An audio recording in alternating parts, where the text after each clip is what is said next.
মাগুরায় শিশু ধর্ষণের ঘটনায় সন্দেহভাজন দুজনকে আটক করেছে পুলিশ। ধর্ষণের শিকার ৮ বছরের শিশু ঢাকা মেডিকেল কলেজ হাসপাতালে চিকিৎসাধীন আছে। সেখানে আছেন আমাদের সহকর্মী আশরাফুল আলম আকাশ। আকাশ, চিকিৎসকরা কি বলছেন, শিশুটির শারীরিক অবস্থা কেমন?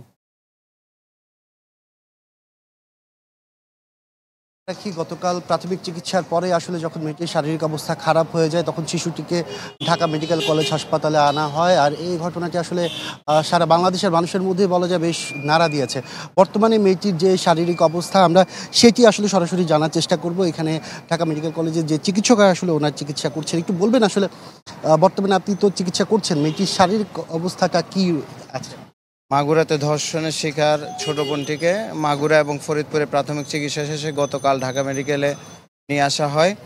তার বর্তমানে শারীরিক অবস্থা অনেকটাই অপরিবর্তিত। জ্ঞানের মাত্রা যেটা 15 থাকার কথা সেটা 8 রয়েছে।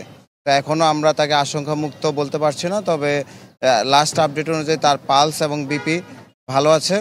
তার চিকিৎসা চলছে। সবার দোয়া করবেন যাতে আমাদের বোনটি তাড়াতাড়ি সুস্থ হয়ে আমাদের মাঝে ফিরে আসতে পারে। ধন্যবাদ। আপনি তো পরিবারের সম্পর্কে জানেন সবকিছু, যেহেতু আপনি চিকিৎসার দায়িত্ব নিয়েছেন। বর্তমান ওই পরিবারের আসলে অবস্থাটা কি, আর এই ধরনের ঘটনা কতদিন ধরে ঘটছিল?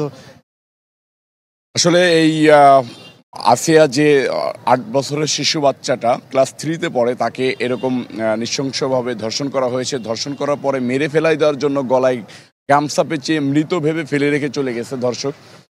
এরপরে মাগুরা ট্রিটমেন্টের জন্য নেওয়া হলে, ফরিদপুর নেওয়া হলে, যখন ট্রিটমেন্ট হয় নাই তখন আমরা অ্যাম্বুলেন্স পাঠিয়ে বিএনপির ভারপ্রাপ্ত চেয়ারম্যান তারেক রহমান সাহেবের নির্দেশে দ্রুত অ্যাম্বুলেন্স পাঠিয়ে আমরা তাকে ঢাকা মেডিকেলে এনে ট্রিটমেন্ট করতেছি। তার টেস্টগুলো করানো হয়েছে, সকালবেলা 6টা টেস্ট দেওয়া হয়েছিল, সেই টেস্টগুলো করানো হয়েছে। আপনারা ডাক্তারের কাছে ধন্যবাদ। শুনছিলেন আসলে তিনি বলছিলেন যে প্রাথমিক চিকিৎসা শেষে কিভাবে ঢাকায় আনা হয়েছে, আর ডাক্তারদের তথ্য মতে এখনও কিন্তু অপরিবর্তিত অবস্থায় আছে। তার মানে এখন আশঙ্কামুক্ত নয় এই শিশু। এই ছিল এখান থেকে সর্বশেষ অবস্থা। জি আকাশ, অনেক ধন্যবাদ যুক্ত হবার জন্য। ঢাকা মেডিকেল কলেজ হাসপাতাল সহকর্মী আশরাফুল আলম আকাশ। ভিশনের ফুলঝুরি মেগা অফারে ফ্রিজ কিনলেই পাচ্ছেন 16 পিসের আকর্ষণীয় গিফট বক্স একদম ফ্রি।